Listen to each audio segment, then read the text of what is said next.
You've got a friend in me. All right, welcome back to the podcast. I have the man, Mr. Logan Lee. People that don't know Mr. Logan Lee, he's not a coach, but he knows sports well enough to compete with us coaches. I know some stuff. We went to grade school, middle school, and high school together. We played basketball together in grade school too, didn't we? We did. Played basketball and baseball together, and we go way back, you and I. Way back. Logan used to try to dunk on us back in the day. Still do. Still do, and just the thought of it, I'm pulling my hammy just thinking about it. Give me that 8-foot rim. God, I need a 6-foot rim. I'm 6'5". I need a 6-foot rim. Like, I'm not kidding. My ankle pops all. Oh, I'm getting old. Don't remind me. I'm right there. You're not 30. God, I'm 30 right now. I'm close. I'm not much far behind you, man. You just turned 30. You only got about a month in. Don't do it. I got about 4 months. So it's a trap. Good God, we're 30 years old. I know, it's crazy, man. It's crazy just thinking about, like, you know, graduating high school and stuff, and thinking about where I'd be when I turned 30. And I don't know what I would have told you. Would it be where I'm at now? Who knows? Probably I wouldn't have thought, you know, where I'm at now, but life comes at you fast and changes some things up on you. So, well, pandemic did it for a lot of people. And who saw that coming? And who knew? Not me. March 13th. Not me, man. March 13th, they said go home for 2 weeks. And I said, okay, you know. And then Illinois shut it down for a month. And I was like, there's no way this goes on till the summer. There's no way that we're sitting here right now in December. Like, this is still going on. And here we are. It's December, and COVID's still around. And I wouldn't have thought, man. It was a crazy few months, especially right off the bat for me. But yeah, here we are. I wouldn't have thought back then we'd be here now still, but nothing's predictable at this point. You never thought Steve would start a podcast and you'd be sitting on this. You never thought that's where you would end up. Steve, I am honored to be on your podcast. I've been following your podcast for a while. Admittedly, I don't listen to every show, but I like what you're doing, and I'm honored to be a guest, to be a contributor. Maybe one day I will live up to the co-host title that you've bestowed on Mr. West and Mr. Miller, but we'll make our way to that level. We're not there yet. Oh, the door's open. I don't care. This is not professional. I'll make sure it's written up in my contract. Oh, yeah, because I always tell I have to pay Brad an applesauce now. Like, if Brad ever listens to this, I have to pay him an applesauce. Nathan just wants to be there, so he does it for free. It's pretty cheap. I don't know what to get you. We'll work it out. I never would have thought back in high school, like, Steve, you're going to do a podcast when you're 30. No, I'm not. Here I am. We didn't know what podcasts were. That wasn't even a thing 10 years ago. No, and like Joe Rogan, he did in 2009, and I don't even remember that being a thing.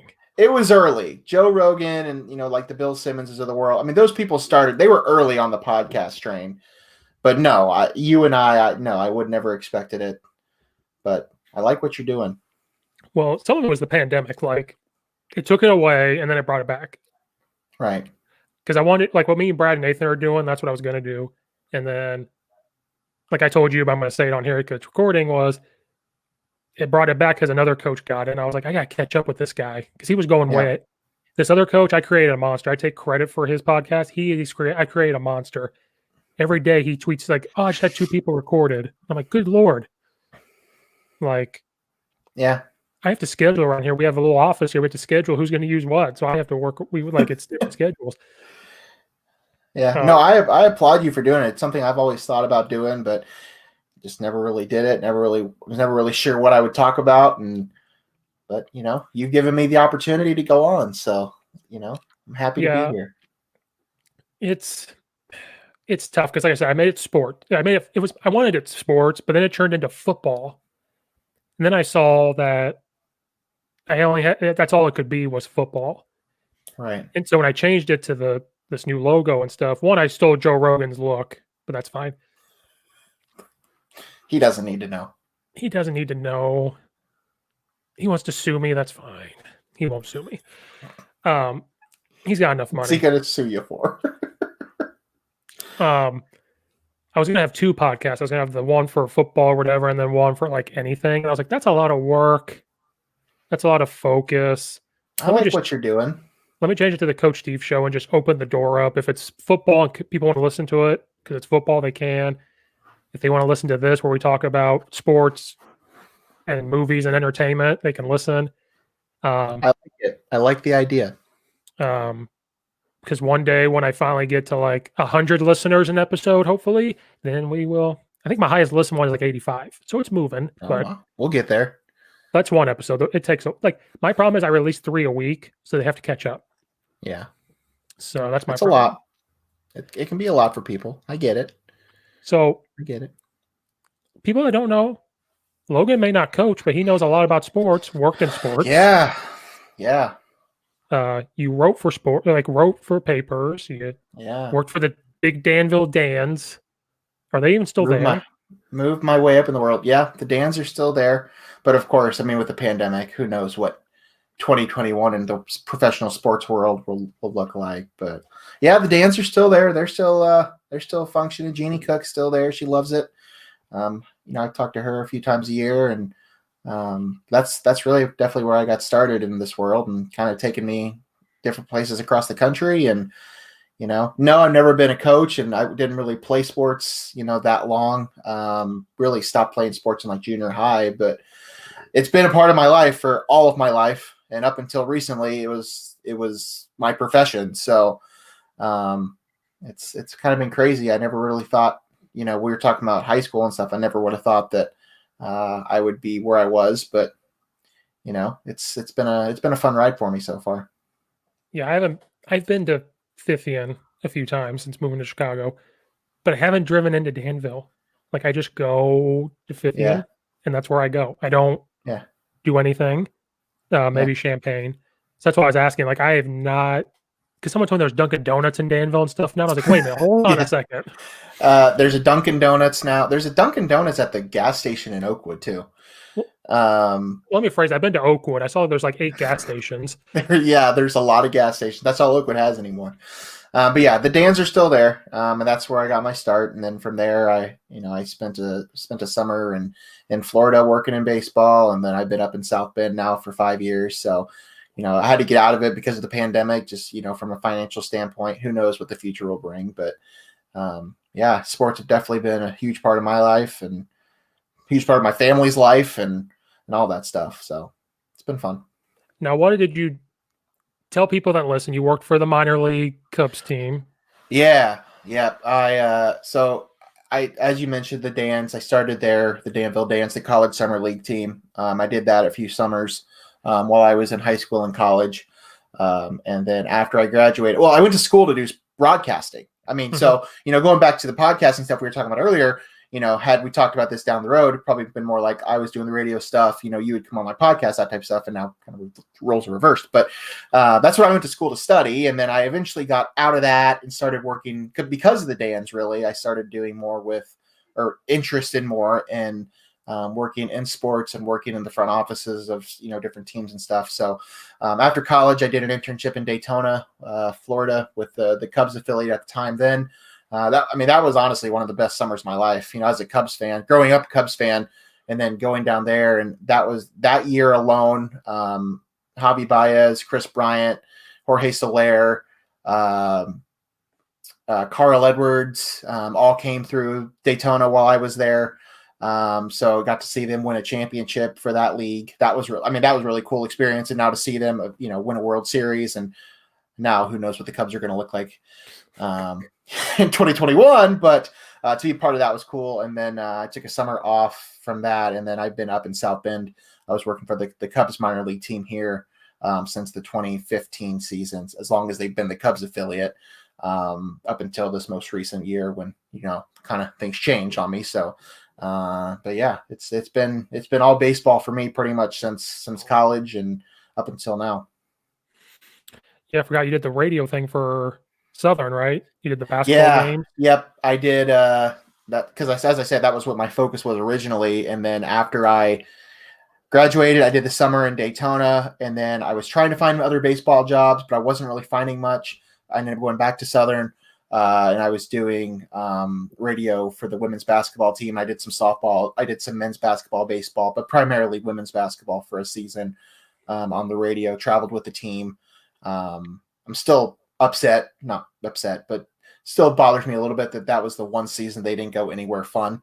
They go to, Mexico or Florida or all these other trips, for tournaments or whatever for, 2 or 3, 4 days. And that season we went to Conway, Arkansas and Huntington, West Virginia. And that was about the extent of it. So, but yeah, did that stuff for a year. And then after that ended up when I ended up coming up to South Bend. So it wasn't like where Brad was a cheerleader and they went to Ole Miss and he got to go to Ole Miss. No, we didn't go women's basketball. We went to Champaign. We did go to they played one game in Champaign. So, yes, that was a big game, a big time opponent for them. But that was also like my home. So wasn't anywhere exciting. It was cool. I got to see my family for a weekend or whatever, but wasn't anything, some extravagant trip like some of the other teams usually do. Yeah, how many times have we been to the Assembly Hall? I'm going to say Assembly Hall. I don't care if it's the State Farm Center. Yes. Assembly Hall. A lot. Not recently, though. I was really looking forward to this year. When everything happened with the pandemic last season, and then as we get closer to it and they start announcing things when Io came back and Kofi came back, and then I was excited about the chance of having Illinois Duke at the State Farm Center what would be tomorrow. I was excited about that opportunity. If there were any tickets available to the public, I was jumping on that immediately. And I was driving down there, driving the 3 hours just to go to that game. But of course, that's not happening. They're still going to play. They're going to play in, at Cameron, and hopefully they win. But I was excited about the opportunity to go potentially. But no, I haven't been to their State Farm Center very often anymore. So I go to quite a few Notre Dame games, though, since I'm up here. Not a big Notre Dame fan necessarily, especially football. Never really jumped on the Notre Dame football train, but the last few years since Illinois hasn't been as good, I've kind of followed Notre Dame basketball a little bit. So it's been kind of fun to go to those games and stuff since I've been here. I want to go there so bad to a game. I still haven't been to a football game at Notre Dame. I've been here for however long. But I mean, to be honest, though, with you, the first few years, I was going back and going to Cameron's games. My brother was playing at Illinois State, and then, he did the NFL thing for a year. And so, that's, my season and my baseball season ended, right at the beginning of football season. So I didn't really see my family at all during the summertime, maybe once or twice. So pretty much most every weekend during the fall, I was going to normal, or I was Cameron's junior and senior year. I went to a lot of his games on the road. So those first few years, that's honestly why for the most part, but still I've been here for now 5 or 6 years and I still haven't been to a football game. I've been to hockey. Notre Dame hockey games are a blast. Been to basketball, both men's and women's. Those are both a blast. Been to a baseball game when Valparaiso was playing here. Casey Fletcher's coaching for Valpo. I went and chatted with him for a while at one of their games. So, but yeah, still haven't been to a football game. One day I will, though, for sure. They're really expensive, though. Yeah. Oh, yeah. It's not cheap. At Charleston, the first coach I worked for, Coach Hogan, he lives in Macon County by Decatur in Mount Zion. Yep. Big Notre Dame fan, and he goes all the time. But he gets tickets cheaper because his family is whatever. Yeah. He wanted to take me one time, and something happened. I couldn't. I was so mad. And then he also offered us to go with him and his wife. They're Dallas Cowboys fans. They go every year. His wife's family's in Dallas. They go to the Thanksgiving game all the time. And we were going to go 2 years ago. Wow.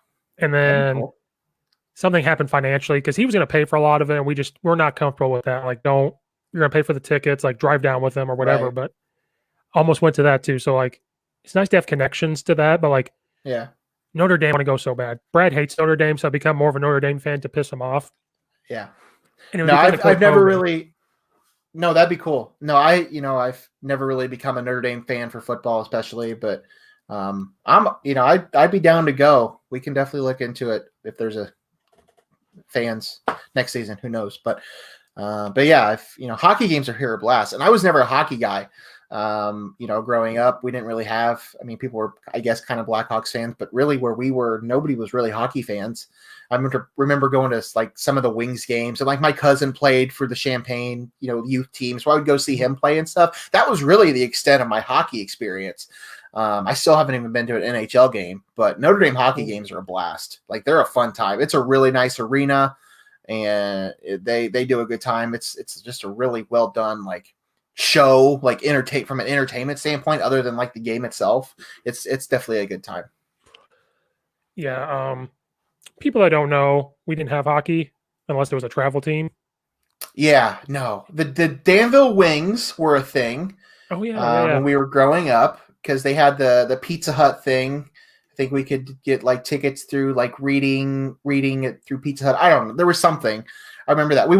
I remember I went to some games, but we went there. They had something during the day. Do you remember this? I assume you were there. I don't know. But there was something. We went to the Civic Center for some sort of thing during the day. I'm sure it was a bunch of schools because we got like little pucks or something. I remember that like a little bit. Yeah, because then Eastern Illinois does that with basketball. Like, there's a day where the schools can come. They paid like $5 to come in or something. Right. And I don't know if it was a game or not, and we do that. South Bend, obviously that's a big minor league baseball thing too, is to do day games, during the school year that you bring in, we would do that here in South Bend. We bring in 6,000 students 3 times a year, in April and May, and sell out those games. Because otherwise on a Tuesday and Wednesday in May, you're not going to get more than 1,000 people there.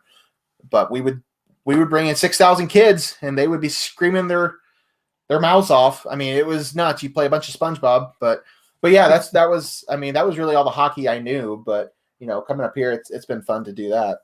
My mom watched the Blackhawks, but then I've been to 2 Blackhawks games. Oh really? My goodness. I've been to 2 Bears games, 2 Blackhawks games, and a few Cubs, and 1 Bulls. The best has been the Blackhawks. I've heard that. Yeah. They are into the game, and they're not mean about it. Like, the Bears fans are drunk, number one. Yep. I've seen like the new part that was built on Soldier Field. We went there when Jay Cutler was there, so I got to see him play. I miss Jay Cutler now. Yeah. But so there was levels. We don't have to get on that. Well, they played Detroit, and they lost to Detroit like 16-14 that year. That was when Jay had like hurt his ankle. It was after the Packers thing, but he hurt his ankle. The Lions fans and Bears fans were arguing with each other, and we could see this happening. They have like 10 empty cups, so they're drunk, and you're on the levels, bleachers or the concrete, they're levels. And I'm like, we got to go. One of the Bears fans took the Lions fans, threw him off the thing, and fell over the thing, just threw him. And then we're leaving, and you have to walk down this path from Soldier Field. Like you walk down that path to get underneath the bridge and go back to the street to get to the train. And there's just Lions fans on top of these hills yelling stuff at us. Police on horses had to come and block Bears fans from going to get them. Wow. So that stuff happens. Yeah. Blackhawks games, people are drinking, but they're like into the game. Like, people were talking to us about strategy. And I'm like, I don't know what you're talking about. Like, the whole time. I'm like, and they're into it. It's packed. And the atmosphere is fantastic. And we've gone twice. That was like, we had to go twice. We went the first time, and then like a year or two, like, we got to go again. Because I can't on TV. It's hard to watch, but in person, it's easier to watch. It's fun. As I said, I haven't been to an NHL game. I had one my freshman year of college. I think that was the Blackhawks' first championship run. Mm-hmm. A bunch of my friends were going to, because they were playing Nashville. Might have been even in the Stanley Cup Finals. I don't remember. But they played Nashville, and a bunch of my friends were going down, like bought tickets and went down to the game. And I was going to go. I even had a ticket purchased, I think, but I ended up giving it to one of my friends or something because I had something else going on, or he wanted to go more. I don't know. But other than that, that was my only time that I even almost went to an NHL game. But Notre Dame hockey games, they're a fun time. Yeah, if we ever go back to normal and people are comfortable going, that's the next thing. You could have fans, you got to be comfortable going. I don't know if I would. Like, a part of me says yes, just to be defiant of like, I'm going to go. But then there's that part of me that's like, some jackass around me is going to have it or take their mask off. And for the most part, I haven't really left my house. since March, other than to go get groceries or go to Lowe's or Menards or something like that. I've been home a few times, but there was like one span of about a week where I did multiple things like that I hadn't done all year, and I did them all in like the span of like 6 days. I went to Nathan Burke.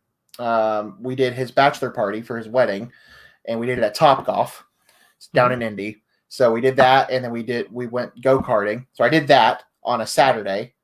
And then the very next day I drove all the way down to Holiday World, in which went to Holiday World with my friend Devin. And then like a few days later was when Tenet came out.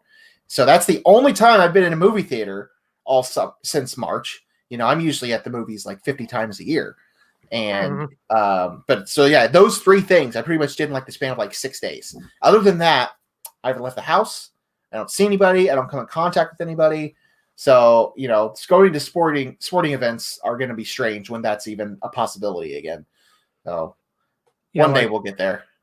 Like Notre Dame, they're allowing fans, but you have to prove that. Yeah, if you are with people, you have to prove that you live together, or they won't let you sit by each other. Right. Unless you beat Clemson, then you can run onto the field. Yeah, don't get me started on that.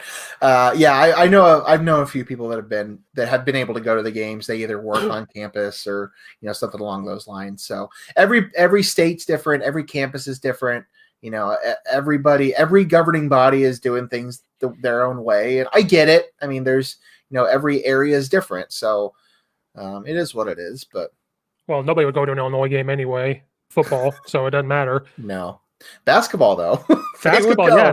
They might sell out. Would go. They would be selling out every single basketball game. Like although they never really had issues. Well, they haven't had as many issues selling out basketball games as they have as football games. But that's like you said, could you imagine Duke coming into Champaign right now? Dude, like that sellout. I'm already excited for the game, but just imagine if it was not in a pandemic and they were coming to Champaign. I would probably have dropped like $200 at least just to get in that arena tomorrow night. And they're recruiting for you. They're recruiting for U of I because that Duke game's going to be everywhere on TV. I know. It's Duke. That recruiting it's Duke, for and it's a top 10 matchup. And oh man, can't wait. And I love Brad Underwood. He's like, I want to schedule Baylor again. Like he wants to do that. And like, bring it on, man. I saw that. There was people, because Mike Bray, Notre Dame's coach, was tweeting about it, that they were looking for somebody to play. So people kept tweeting about, you know, those two teams matching up. I'm not sure why they didn't. But yeah, I know teams are looking to schedule matchups all the time. So I love the idea of let's do Baylor again. Baylor's the better team. I mean, I wasn't like totally shocked that Illinois didn't win that game. I wish they would have got a little bit more from their 2 best players, who were fairly non-existent for most of that game. But it is what excuse me. It is what it is. I mean, they'll have their chance. Duke's their chance. Duke's going to be a good matchup for them, though. Yeah, I think they'll beat Duke though. Baylor. I think Duke and Illinois are going to be more fundamentally sound. Baylor just has athleticism where if you turn the ball over, they're going to go score. Baylor's good and Baylor's deep. And so, I don't know. Like, I was thinking about it the other day. I don't know the last time Illinois has had just an athletic, physical specimen that can just run the floor on a fast break and just throw it down on the other end of the floor. I just don't. Illinois just doesn't recruit those kind of players. You know, I mean, Brandon Paul was that kind of player, I guess. I mean, yeah, sure, Io's great, but I mean, that's not the type of player that I'm envisioning. You know, like some of these other, like Baylor has that, and some of these other schools are going to have that. But like, we haven't been this excited since 2004. It's been 15 years, man. And me and Nathan and Brad talked about it. Underwood's got that Illinois connection. Like, he's trying to get Chicago kids. He's trying to keep people here. He's trying. And he's trying. Whereas Lovie Smith doesn't have that. Like, no. Because we're talking Illinois football. The football situation's a mess. They need to hire Monken, but that's just me. Or the whole Coastal Carolina staff. That's what they need to do. Yeah, I heard you say that on your show the other day. We need to bring mullets to Champaign. That's what needs to happen. Yeah, okay. Or Nathan's best. Nathan tweeted this. Me, Brad, and Nathan are in a group text. Oh my goodness. I can't reveal what happens on there. It's just mainly me and Nathan. Brad works his butt off. And he said, so Brad works like a dungeon. So he said that when he leaves, he gets all the texts at one time and they're out of order. So he doesn't know what's going on. Yeah. Me and Nathan are bitching about something. He said, Illinois, hire Ron Zook back and apologize. And I was like, okay. That's one way to look at it. Well, because like Illinois hadn't beat Iowa football since 2008. And who was the head coach in 2008? It was Ron Zook. Yeah. No, I get it. But we did beat Ohio State this year. That's all that matters. Yes. We didn't play. If you want to look at it that way. We didn't lose. You probably heard that when Brad said it. He goes, we beat Ohio State. The Illini Buck is back in Champaign. And I was like, okay. Okay. Keep telling yourself that. And then my next podcast by myself, I was like, yeah, Illinois won. I'm going with it. They finally did it. They didn't lose. They didn't lose. But no, Illinois basketball is finally back, and I'm excited. I haven't cared about college basketball for 2 years. Like, I haven't really watched it. Yeah. I've kept tabs on it. But with doing the podcast and all that, I have to watch it more. And I'm so glad. It's so exciting. I watched like Georgetown and West Virginia yesterday. Yeah. West Virginia is pretty good too. They're There's a lot of good teams out there, man. There's a lot of good teams. I'm excited for this Duke game. This will be a good test for him. And then the conference season starts pretty much right away. So yeah, it's gonna be a dogfight. Just gotta stay healthy. I was scheduling podcasts and I was like, what is going on this week where I can't do something on Tuesday? And I was like, oh yeah. Well, at first when we were going to do this, I thought it was tonight for some reason. And I was like, oh, thank God it's tomorrow. 9:30. Not quite as, 9:30 for me, Eastern time. Not quite as bad as that 10 o'clock start last week, but. I think go to bed like midnight or so. I'm getting old and those poor kids on Zoom the next day. I bet. Because I was tired. Illinois got their butts kicked at the end there, and I was like, see, I told you we're going to jump down some rabbit holes, and I don't care. Let's do it. Let's keep jumping. So, keep jumping. What all positions did you do for your minor league team? Did you do a little bit of everything? My first year when I was in Daytona, their internship program was set up where you do a little bit of everything, which was nice because you got a good taste of what you like, what you don't like. So like that season, every homestand would be different. So one homestand, you would be working in the box office selling tickets, and one homestand you'd be in the kitchen helping with serving for picnics, picnic food. And one homestand you might be in the concession stand, or you might be in the press box, or you might be helping out with promotions, marketing. It just kind of depends. So every homestand was different. So by the end of the season, we start that. It's a little different now. The structure of minor league baseball internships are a little different. But when I was there was like 15 interns. And by the end of the summer, after people, because we were like, it was a mix of, people that were a couple years out of school and people that were still in school and people that had just graduated school. So by the end of the summer, there was only like 6 or 7 of us left. And you kind of got a feel for like what you really liked and what you didn't. And I really kind of fell into box office and ticketing and that type of stuff. So then when I approached, South Bend, I knew a guy that was up here that I knew from Southern. And I reached out to him, and he put me in touch with the person that ran the box office. So when I started up in South Bend, I was strictly box office. I was working with ticket reports and selling tickets and managing a box office staff and that type stuff. And then that was what I did that season. And then after that season ended, I became full-time sales. And what I really liked about that job was it was 2 different jobs for 6 months at a time. So during the season, it was, so your season runs from April through August or early September, mid-September. So for those 6 or so months, it was 9 a.m. till 11 o'clock at night. You're setting up groups, you're reaching out to clients, you're just doing a little bit of everything. You're helping out, you're pulling tarp, you might be helping out in the concession stand. You might be, I also helped out with like marketing and social media and promotions and that type of stuff. So that's what it was for 6 straight months. And then once the season ends, we shifted over to just a 9 to 5 sales. So, it was, you get your nights and your weekends back.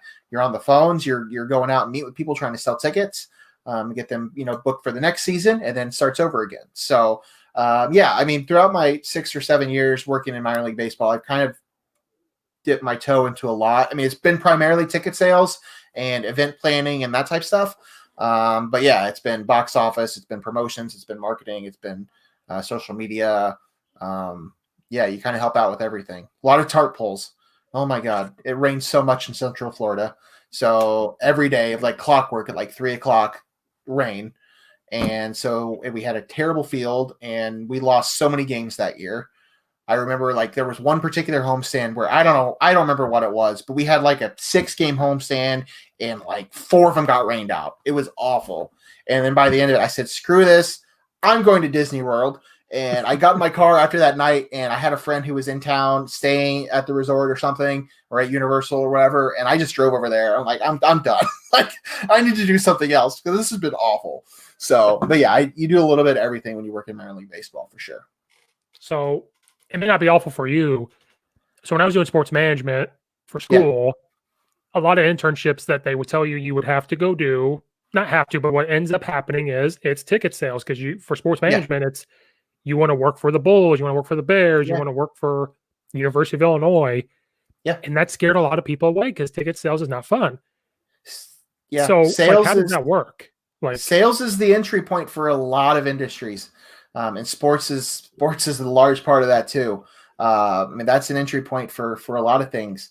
Because that's what the most jobs are, like in South Bend, we had,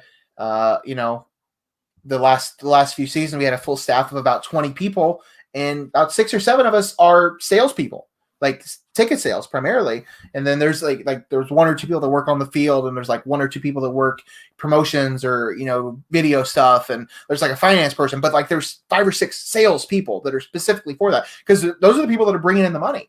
And so that's, they're okay with that as long as you have a bigger staff. And every organization's different. Every organization is ran different. They have a different strategy when it comes to tickets.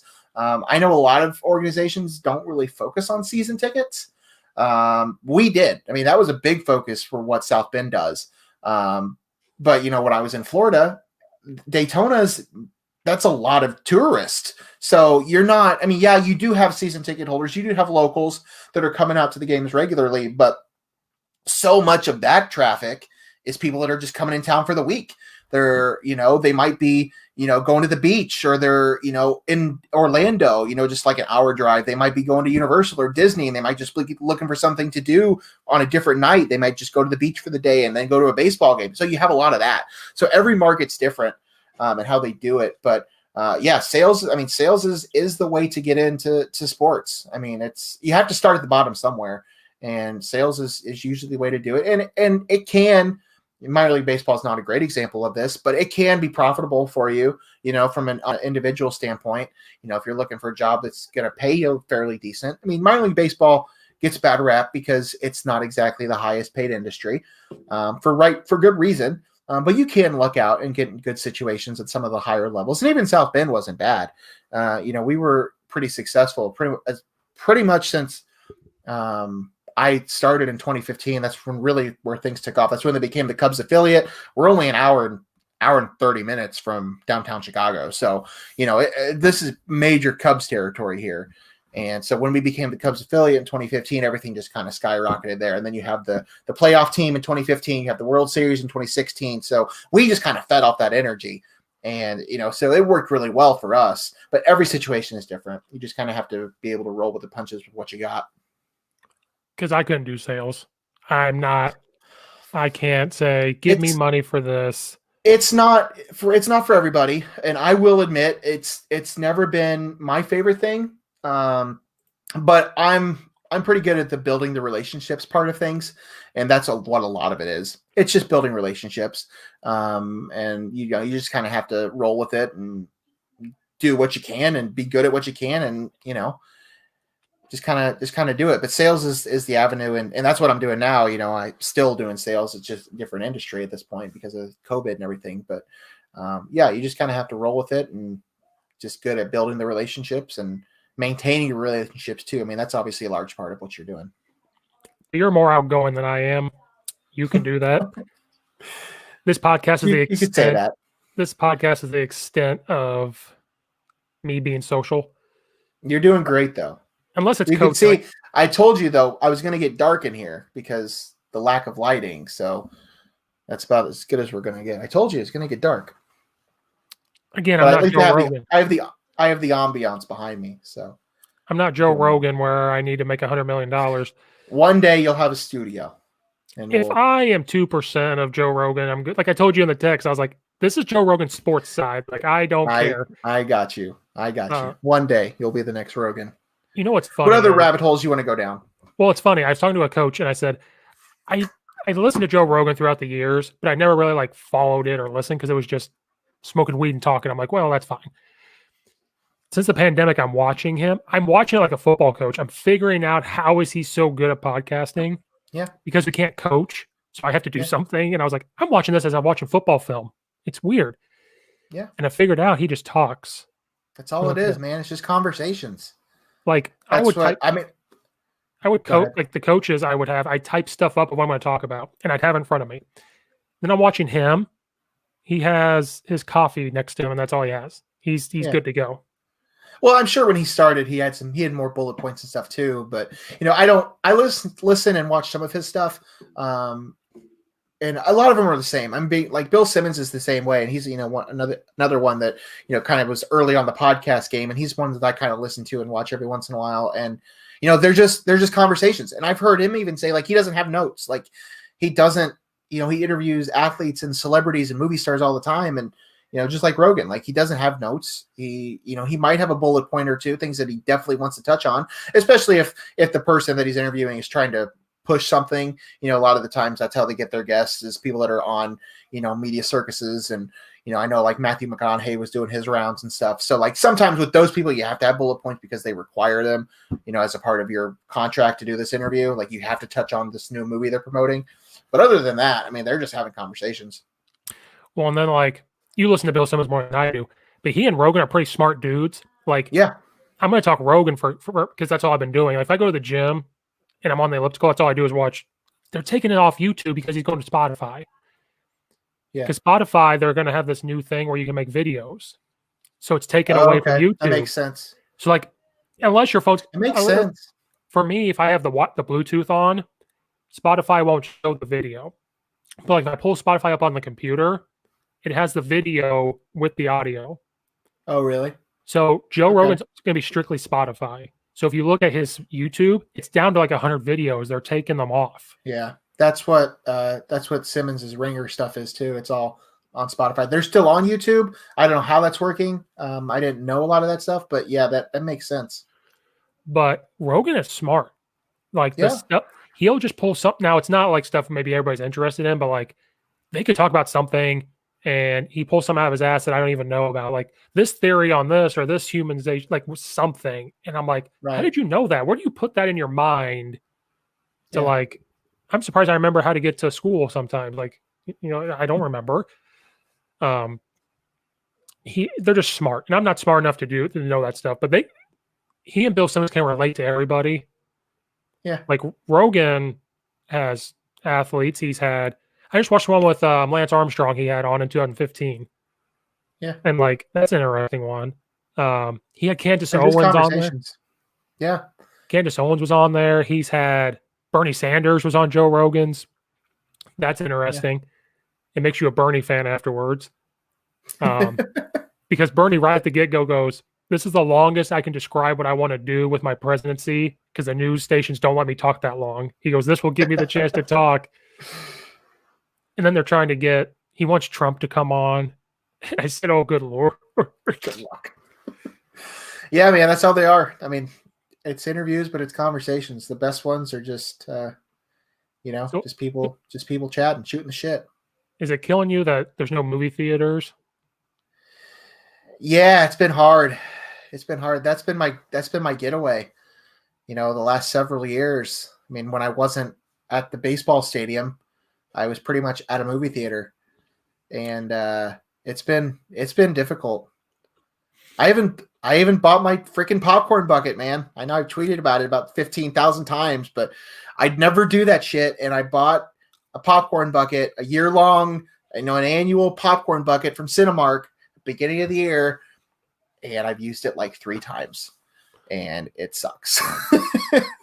I think the last time I went to see a movie was Endgame. I think that was the Yeah. last time, and I went twice. Over a year now. Yeah, I go a lot, and that's, as I said, that's been my getaway from the world, and just this whole thing has just been so crazy. And I've watched, there was a video circulating from Endgame the other day on Twitter, and it was the reactions, of the big scene towards the end, and you could hear all the audience clapping with Mjolnir and with, Avengers Assemble and all that stuff. And like, I miss that so much. I went to see Tenet in June or July or whenever it was, and it was just me and like 4 other people. And normally, like, I'm cool with that. Like, I don't mind going, and I usually would go at, in the middle of the day sometimes, and there'd be like 4 other people in the theater, but just this whole thing with masks, and it's just weird. And that's, movies are definitely changing, and movie theaters are changing, and I'm interested to see what happens now with Warner Brothers and HBO Max and all this stuff. I mean, the stuff they're announcing, and I don't know when the end of this is going to be, but it's crazy. I miss them so much, though. Yeah, I never had a chance to go to the movies. I don't want to pay for it. I was coaching, so until I could go was during the day. But during the day, you don't have time. So Endgame, I made a point. I didn't go Friday night when it came out or whatever. I went the Saturday or Sunday, maybe. Yeah. There's a theater here in Naperville where it's only like $4 all the time. Yeah. $4 or $5 all the time.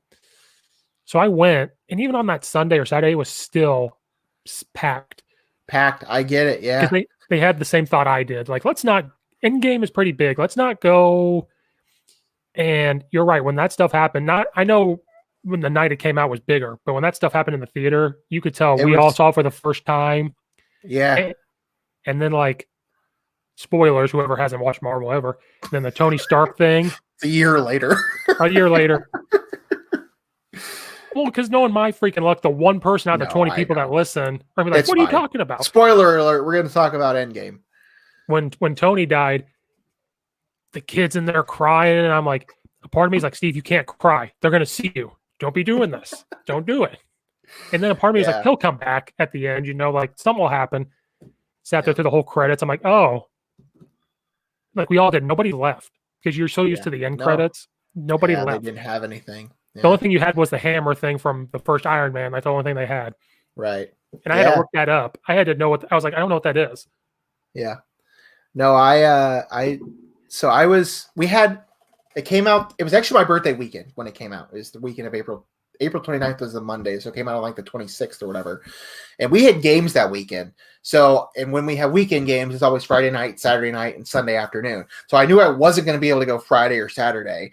And I had reserved like 4 or 5 tickets to go Sunday evening, early evening with other people I work with.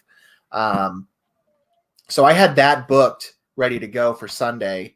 And then Thursday night, we had a game Thursday night, and that was the actual opening. And there's 2 theaters in town here, and one of them has reserve seating, like the nice recliners and stuff, and the other one is bigger auditoriums, but it doesn't have the reserve seating and the nicer chairs and stuff. And I had the tickets I had reserved for were the nicer theater with the recliners for Sunday. But then our game on Thursday at like 3:00, it was just pouring down rain. So we ended up calling the game. So I was able to then get on to the AMC theater, the other theater in town, and snag 4 tickets to that showing. I had to get there early enough so that all 4 of us could sit together. But I ended up lucking out. I wasn't supposed to see it till Sunday that weekend, but I ended up seeing it Thursday night. And then I went again on Monday because that was my birthday, and I took the day off. And Allison and I went on Monday night as well. So yeah, that was a wicked experience. That honestly, like both Infinity War and Endgame were like 2 of the best movie theater experiences I've ever had. And I go to a lot of movies, especially the last like 4 or 5 years. Like just those 2, just like the way they ended and everything about them was just tremendous. And it's funny you say that because I saw that on Twitter today that today is the first Endgame trailer came out a year ago today. So I was watching back, and I remember thinking I had this whole, petition that I was trying to start that they shouldn't show us anything for Endgame. I didn't want to know anything. After Infinity War ended, I didn't want to know the title because if you remember, we didn't know a title for the movie. We had no trailers. We had nothing. And I wanted nothing. I said, my thought was, people are going to go to this movie regardless of if you promote it. Like, they know what's happening. You have the biggest movie in the world, and they know there's a sequel coming out next year. You give me a date, and that's it. That's all I need. Right. But they eventually gave us a title, and then they rolled out a trailer, and of course everybody was still excited. Like, I wasn't not excited for it, but I was looking back on it thinking, I really kind of wish I didn't see any of this before the movie. Just like, give me the date that it comes out, and just let me go. That was my thought. I think on Twitter today it said never trust Marvel. No, not Twitter. I saw something today.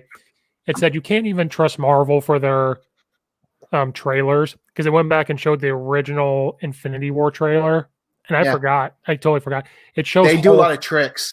Well, it showed Hulk running with them on that battlefield, and they said, if you know, he wasn't there. Yep. So it showed all the stuff, and they said they do that. They do it all the time. And then they showed the Endgame trailer again and showed different things they filtered in there or whatever. Yeah, there was something. There was something in the Endgame trailer. I remember. Oh, there. Well, no. They showed in one of the Endgame trailers. They showed the scene where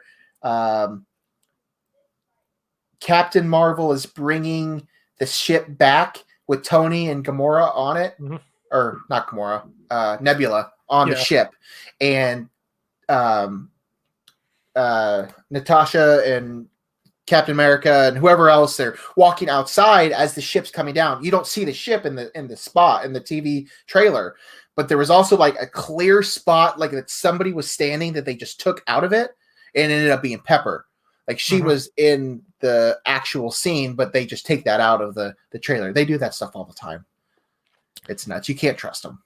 Because when Infinity War was coming out, I was so far behind because my problem was I didn't go to the movies. I was coaching all 3 sports. You're a busy man. I had to buy the movies, and then at some points it's just like, why even buy them? I'll just wait. Like, just hold on. Now they're all on Disney Plus.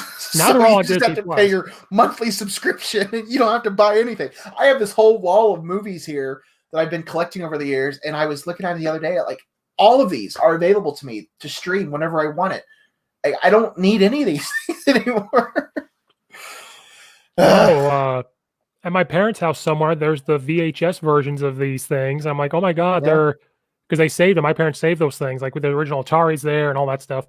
I'm like, this is all on Disney Plus now. Like, it's all right there. It looks better because they remastered it.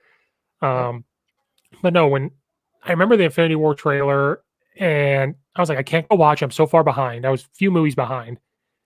So I had to wait for it to come out to watch it. And then I watched it, and I was like, okay.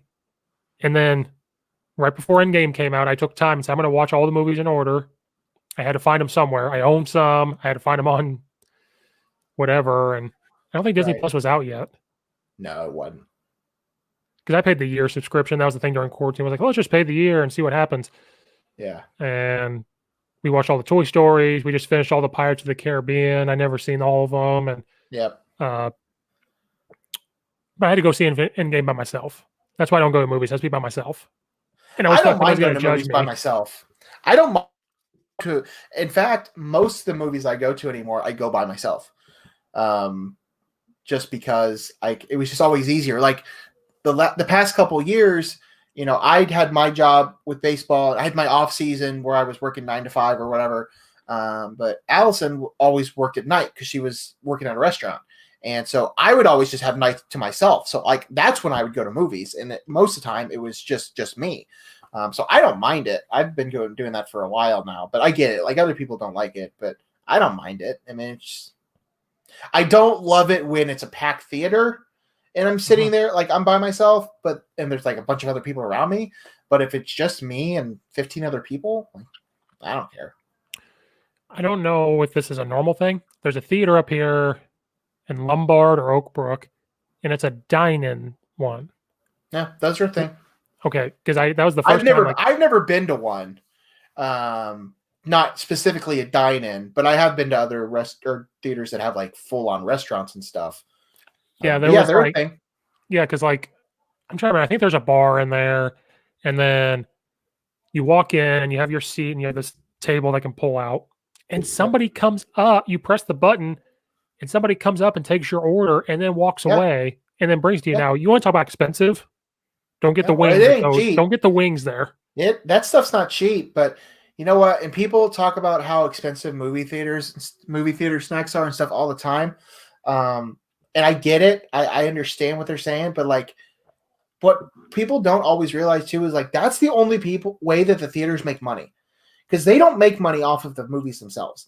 The studios collect most of that money, especially for like the first month that a movie's in the theaters.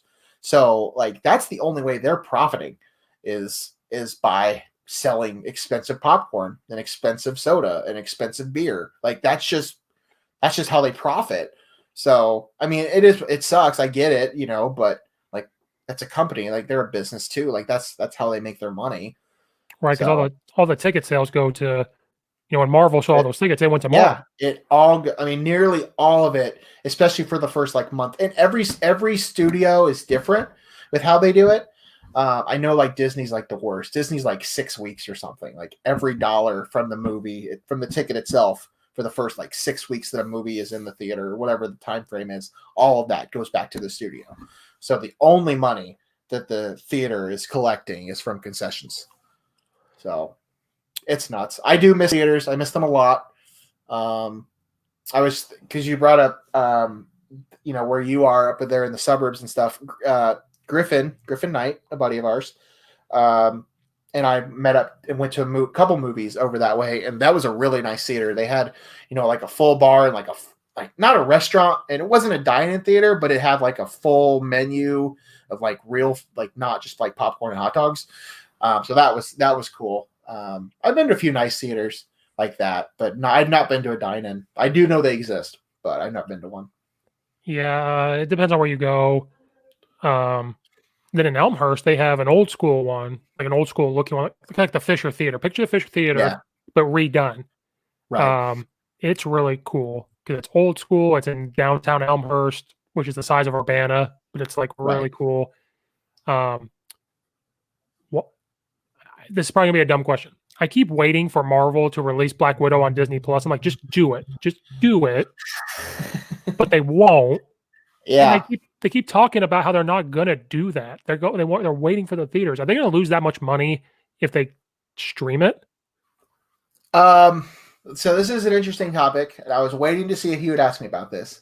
I can read you. I know what's going on. So, I assume you're familiar with what's just happened with WB, with Warner Brothers movies and HBO Max. Did you see all this stuff that happened this past week?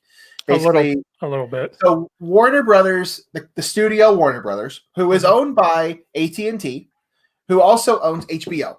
So they came out and said, we are going to release every single one of our 2021 movies that's scheduled to come out in 2021. There's like 17 of them. They're all going to come out simultaneously at theaters, if available, in your particular market, and on HBO Max. And that's definitely a landmark type of thing. Like, that's not been done before. That's definitely going to be a game changer. But I still think the biggest domino here is Black Widow, because Disney can't move forward with their biggest property until they release this movie. So your question was if they're going to lose money on it. Yes, they will absolutely 100%. I don't want to say lose money, but the box office returns that a movie gets, especially a Marvel movie, is huge. Like, I mean, we're talking billions of dollars, and that's money they're not going to get. Now, they will get more money because they will get more subscribers on Disney Plus, and that's the way that this industry has gone with Netflix and Hulu and now Disney Plus and HBO Max and all this stuff. Their game now is subscribers and keeping the shareholders happy. Like, that's just how they run their business now. As long as Netflix as a company is in so much debt because they're just constantly cranking out and giving millions of dollars to these studios to create these TV shows and these movies. They're giving Martin Scorsese millions of dollars to do The Irishman. And that's great. And they're making money because people are subscribing and they're maintaining their subscriptions, but they're not going to the theater and making millions of dollars at the box office. So, I mean, I'm not an expert when it comes to the finances of this stuff, but yes, I mean, ultimately they're not going to make as much money by putting Black Widow on Disney Plus as they would in the theaters. But unless they want to wait another full, probably almost calendar year, they're probably not going to then release Black Widow. So they have to make a decision at some point. Do we want to release this now and get it out into the world so we can move forward with what we're doing? Because the rest of their movies will not come out until Black Widow does.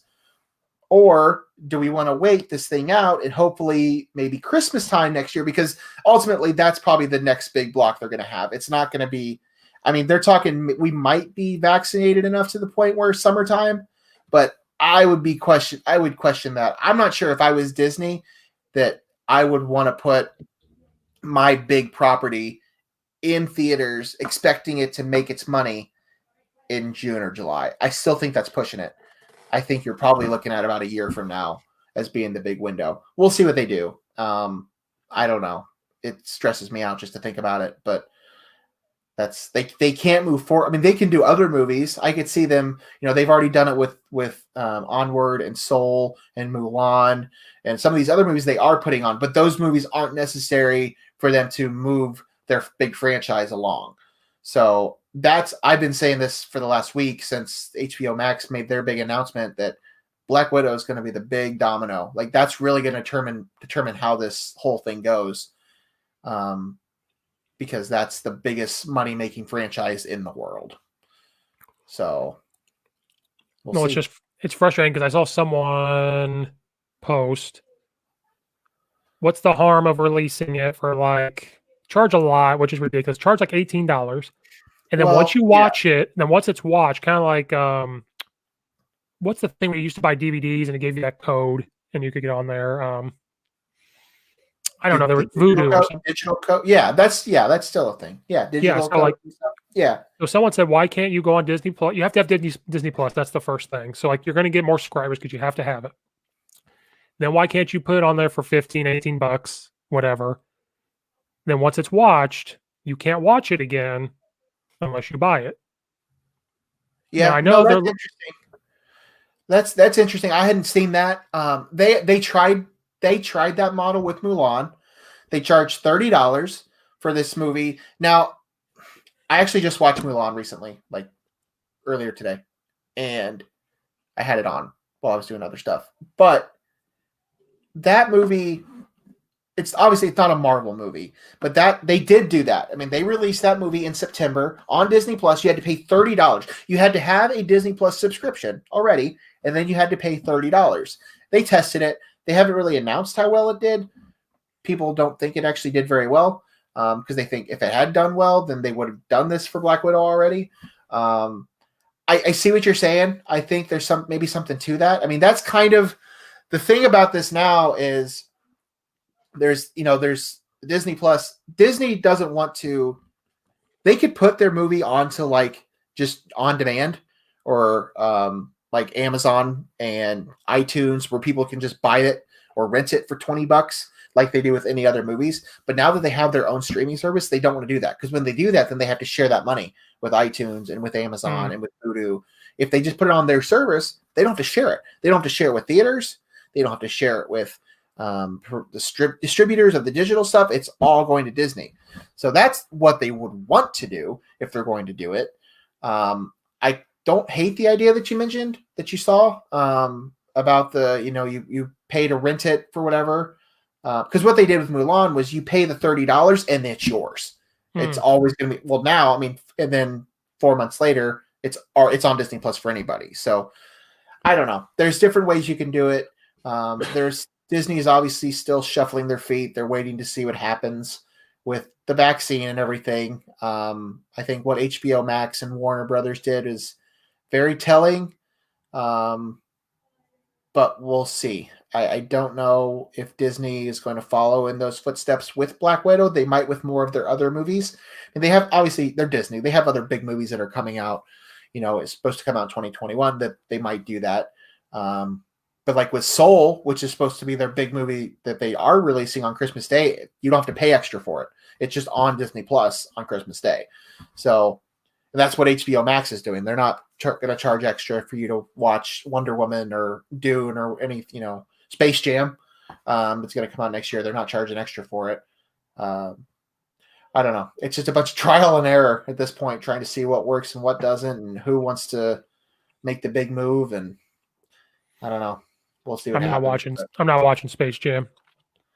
I'm not going to see the second one. I shouldn't have even said it.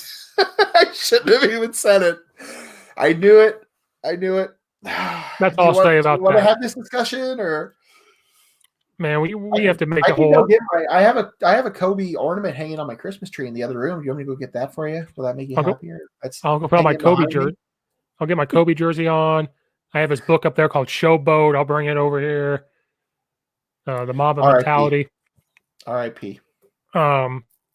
No, I don't know. I would pay $19 to watch it disappear for 6 months, 8 months. I would too, and I think a lot of people will. I think the reason, I don't know, they tried it with $30 for Mulan, which seems high if you're just a single person or even a couple wanting to watch a movie. But if you're like a family of 5, $30 to watch a movie is cheap. I mean, when you take a family of 5 to the movie theaters, you're talking spending hundreds of dollars. So, but like for me, trying to justify $30, I mean, I go to the movies a lot, and Allison goes with me, part of the time. So when we go together, it's usually, $25, $30, depending on what we're doing, but that's including popcorn and drinks and all that other stuff. $30 for one person, for 2 people is kind of steep. Also depends on where you live, and because tickets are more expensive in different places and all that stuff. I don't think they'll do it for $20. I think that's what this comes down to. I think if Disney releases Black Widow to the public, if they want to try to profit off it, they're going to have to it's going to have to be more than that. And I think they saw that $30 didn't really work with Mulan. So I don't know I don't know what they'll do. I really don't. Or is it because it's Mulan and it's not Marvel? Like, would people have bought it more if it's Marvel? Right. I think that no, you're right. Black Widow would do better in this hypothetical scenario at the $30 price point than what Mulan did. There is no doubt about that. But is it enough for them to justify it? I still think, as I said, I think they're just kind of waiting out to see what happens as we get into 2021. Eventually they're going to have to release it, and I don't know what they're going to do. I think they're just hoping and praying that there's a vaccine and they can have it in the theaters this summer. Again, as I said earlier, I think that's probably pushing it. I don't think that's it. We might have a vaccine and we might be ready to go, but they're not going to make the money they want by putting that movie in the theaters in June or July. They're just not. You're probably looking at best case scenario, probably next Christmas. Well, then I'm not saying you won't. I'm not saying you won't see it before then. But if they want to put it in the theater and get as much profit off of it as possible, you're probably looking at a year from now at the earliest. Well, then I just thought of this as we're talking. I think they're afraid because once they do it, what are we all going to expect from now on? That's the precedent. Is okay. You release Black Widow. Now we want Doctor Strange to come out. And this whole thing, I mean, I think movie theaters were, I don't want to say dying. I think that's a strong word, but I think movie theaters were not in great shape even before the pandemic. And I think now they're definitely struggling and will continue to struggle. I heard somebody else say this on a podcast or something the other day. It's a good point. I don't think we're going to see new movie theaters. I think that movie theaters will still exist. And I am on the theory, and somebody else has talked about this before too, but I think it's true. I think what we're going to see is studios purchasing movie theaters. I think you could see Disney running and owning AMC theaters and putting their movies in those theaters. So if you want to watch the next Marvel movie, you have to go to a Disney AMC theater. You can't go to a Regal and see it because somebody else will own that. So for example, like Universal might down the road own Regal theaters, and Disney might own AMC theaters. I could see that being a thing. So if you want to go see Fast and the Furious 15, you'd have to go to a Regal, and if you want to see Avengers 7, you'll have to go to an AMC. I think that's the direction theaters are going to head at some point. What that means for right now, obviously we don't really know. Everything's kind of up in the air. But what they want to do with some of these movies, I don't know.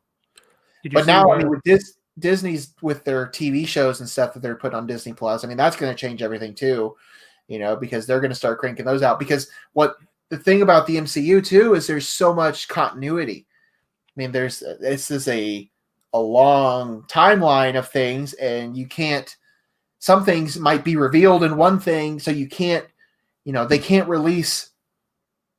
They won't release Hawkeye, the new Hawkeye show, before they release Black Widow, because Black Widow introduces the new character that's going to be in Hawkeye. So there's a lot of that in play here too, where Disney Black Widow has to come out.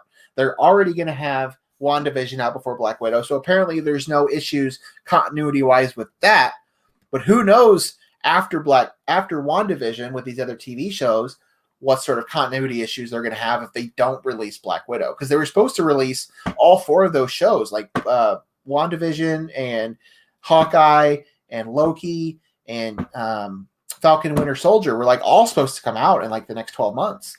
So the longer you push off Black Widow, the further it's going to be that you can put some of these shows on Disney Plus. So it's a long game of trying to figure out what the best solution for them is. I do think at some point they're going to have to just put it out there onto Disney Plus. I just think so.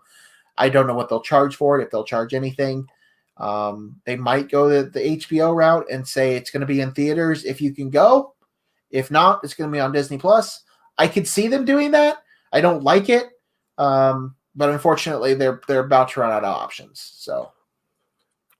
Well, I was getting ready to. I had something I forgot.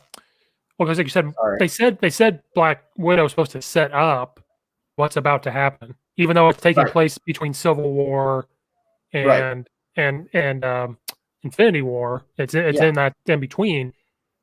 But is it going to affect other things? And then I just want to see David Harbour. I'm a big David Harbour fan. I was so excited. He's in Marvel. Yeah. That's why in Stranger Things he was gone for so long. He had to go help out with that or something. I don't know. But I wish we would have got the next Stranger Things season. I had this theory, and I don't know that it was true. I never saw anything that confirmed it, but I had. That's good. I had this. My theory was that the next Stranger Things season was going to be Christmas themed, because they've done 4th of July themed, and they've been kind of theming their seasons around holidays. And so when they showed the snow, I know it was Russia, but it just made sense, timing wise, release this around Christmas time. So I don't know that for sure. It may not have been supposed to be then, but it makes me kind of sad to think that we still don't have it, because they never finished filming because of pandemic. So they're filming right now, I think. Yeah, they are. They finally picked it back up. But the problem with that show is that it's kids. And the longer you wait, these kids aren't kids anymore. I mean, you have to bang those shows out, because that's the cuteness of the kids we're talking with here. And they're not kids anymore. I mean, they're teenagers, and they're teenagers with attitude, to quote a different TV show. So I love David Harbour too.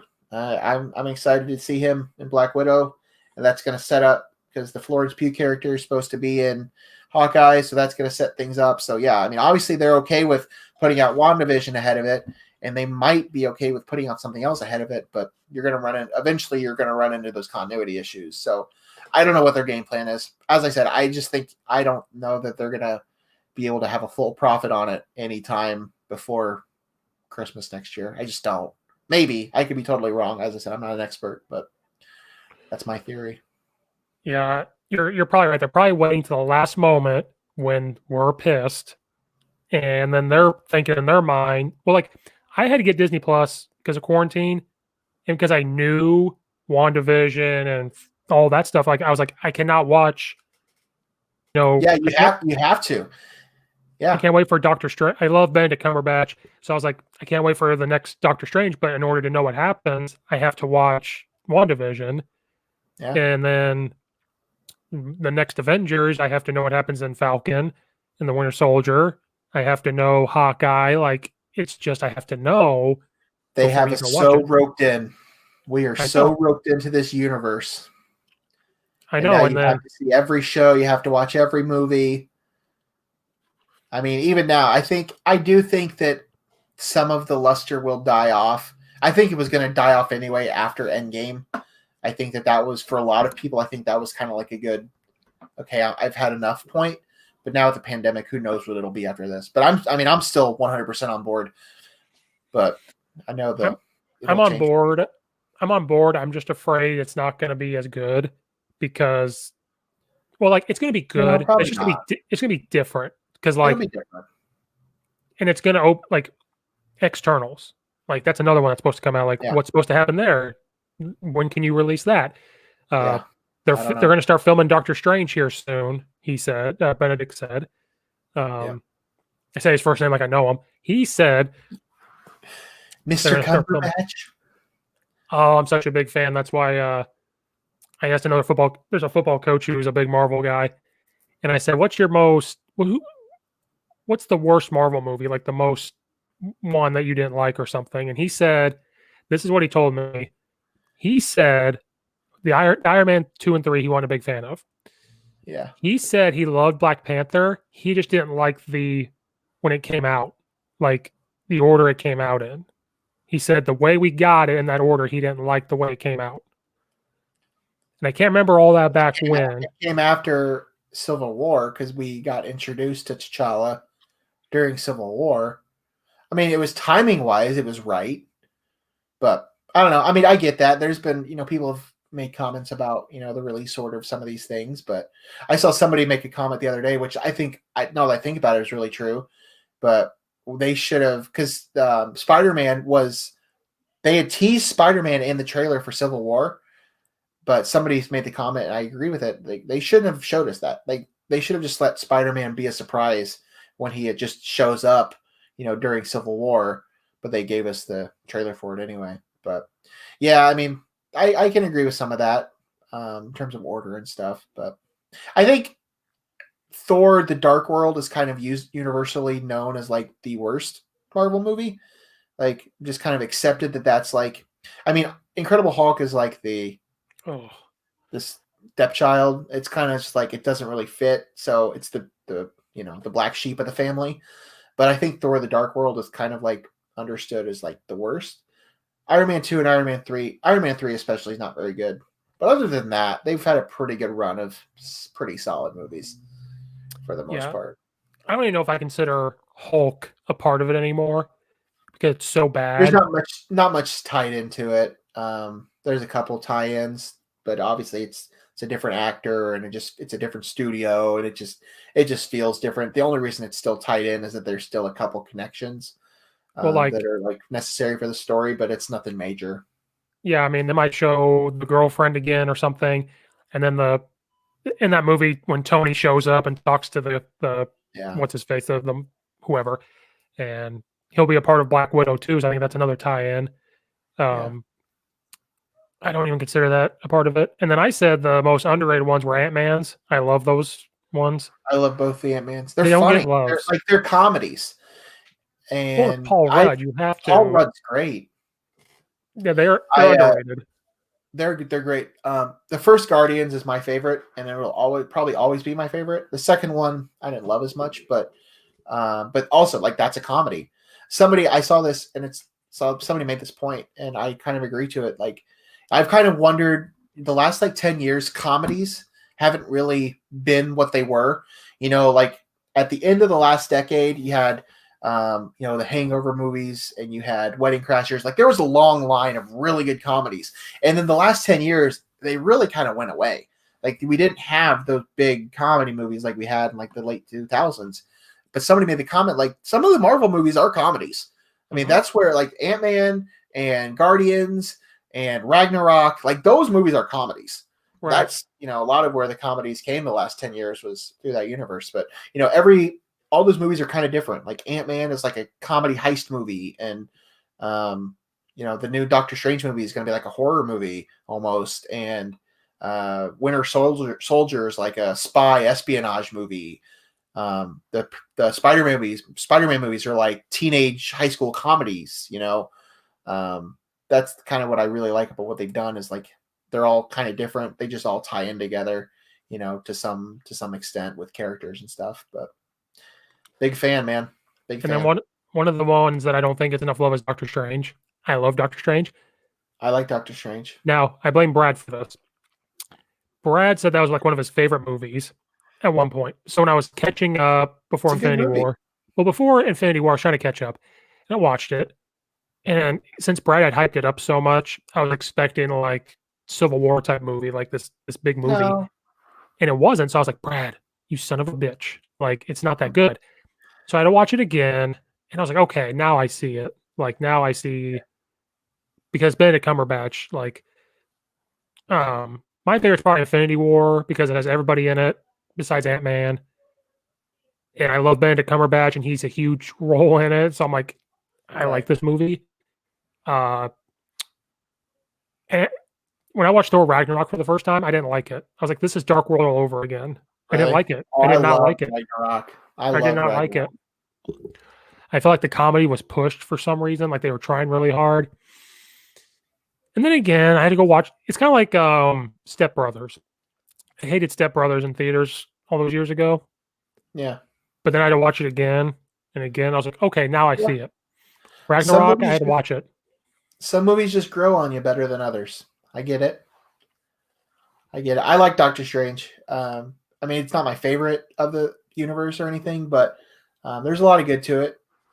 He's a great character, and I'm excited to see what they do, you know, with his next one for sure. Yeah. They said horror, and I was like, oh, not a horror person. Yeah, I don't know. They keep throwing that word out. I don't know that it's necessarily going to be a horror movie, but it's probably going to have some horror-ish manners to it. But we'll see. Sam Raimi's going to do it, who did the original Spider-Man trilogy, and those first two Spider-Man movies were really good. Mm-hmm. So there's a lot of theories out there that because of that connection and the multiverse thing, that they're going to, you know, bring back Tobey Maguire and Andrew Garfield and have this whole Spider-Verse thing, and we'll see what happens. I think people are just looking for something to talk about. But then I saw somewhere, and again, this is pandemic talk, like this might be the last Doctor Strange. This might be his way out. Like he might leave because Benedict Cumberbatch doesn't have this. He doesn't have this long contract or something. Yeah. And so it was talked about like he might make an appearance in this WandaVision. They might talk about him. He might show up actually, and then this movie will happen, and then he might leave. Then I also seen where he might be the leader of the new Avengers, who we have no idea where he might be the guy. I don't know. I think they had plans in place, but I think some things have happened out of their control. Some of them more unfortunate than others, that I think have changed some of their plans. So Marvel might be making some changes here before too long with some of these movies, I think. I gotta catch up with DC. I'm not gonna get on that, but I have to catch up. I'm not a. You're not missing much. Well, I think it's because Marvel ruined it because Marvel was so good. Yep. The way Marvel's filmed, it's so much lighter and brighter. You watch DC, it's this dark tone. Yep. The only reason why I'm gonna get back into it is because The Rock's coming in as Black Adam. So I'm like, yeah, I think Marvel and Kevin Feige have done so well at what they do that they have made other major franchises look bad. They, you know, I'm not going to say that, are you a Star Wars person? Mm-hmm. I don't know if we've talked about this before. Yeah. So a lot of people, you know, are hating on The Last Jedi, which I get. It wasn't a great movie. Part of me wonders, though, had we not had this 10-year run of near perfection from the Marvel universe, that we would care so much about some of these issues when Star Wars. But we've had such great continuity, and Kevin Feige has controlled every little, you know, all these connections with all these movies. So then when like the Star Wars movies comes out and they have all these different directors and there's no continuity, and J.J. Abrams is doing one thing, and then, you know, Rian Johnson comes in and does all these other things to change everything. And then J.J. Abrams comes back and changes everything back. Like, I'm not going to defend that because it's stupid and it sucked how they did all that. But I don't think it would look as bad had we not just had this great run from Marvel. And I think a lot of that plays over to DC too. I don't think all those movies are all that terrible, but I think it's because Marvel has done so well at producing hit after hit after hit and having all this continuity and all these stories that tie in together. And DC's just struggling to keep the same Batman. It's just, it's just kind of, DC changed the game when they had the Batman trilogy, the Chris Nolan Batman trilogy. I mean, that was the Spider-Man trilogy, and then the Batman trilogy really kind of relaunched superhero movies. But then ever since then, DC struggled. I mean, Wonder Woman's really good, the first one, and I'm really excited about the second one. They've had some other things. I mean, there's the whole thing with the Zack Snyder cut of Justice League. I don't know how that's going to be. The original Suicide Squad wasn't very good. I enjoyed it as just an enjoyment standpoint. It wasn't very good, but now they're rebooting that too with James Gunn. And I mean, they're just struggling for continuity and trying to figure things out. They're still making a lot of money. People still enjoy their movies, but compared to what Marvel has done, it's not the same. It's hard to compare them. And aren't they sort of copying Marvel and how they release their movies? Yeah, but I think they have to. I mean, they see what Marvel's doing and how well it's doing, and that's their formula. And so, yeah, of course they're going to. Well, and then I've kept you on here a long time, and I'll try to not anymore. No, you're good. But because they kept saying Marvel's so big, where's The Rock? Where's so and so? And The Rock has his own production thing, that $5 or $7 production, and so he met with Marvel and them, and he wanted some input, and they said no. You come to Marvel, we tell you everything. So this Black Adam, The Rock is helping produce it. DC gave up power to him to do this. Yeah. And so they're hoping that The Rock is going to revamp this. I've always wanted to watch Shazam, and I haven't. It was good. Shazam was good. It was surprisingly good. But I think too, and another Aquaman wasn't bad either. But I think, as I said, and as you touched on, I just think that we compare these movies to what Marvel's doing, and it's not the same. It's just hard to compare it. Disney is always, and you talked about the whole thing with Dwayne Johnson. Disney has always had full control over their productions. They very rarely give full control to somebody else. And so I can see that, Kevin Feige wanted to have full control over this universe and everything, and whatever, he's going to DC. I'm sure it'll make millions of dollars. There's no doubt about it. It's just like all their other movies do. I just think they still struggle to keep it up with critics and with people just enjoying it and continuity and all that stuff. We'll see what happens with that though, but that's a few years down the road, I think now. Well, The Rock could help him fix it too. If his production company gets involved with DC, I'm not saying they're going to be Marvel, but maybe they can bring something in. I don't what has his company produced though? I mean, I know they make a lot of money, but it's not like he's producing, movies that are it's co-producing, well received.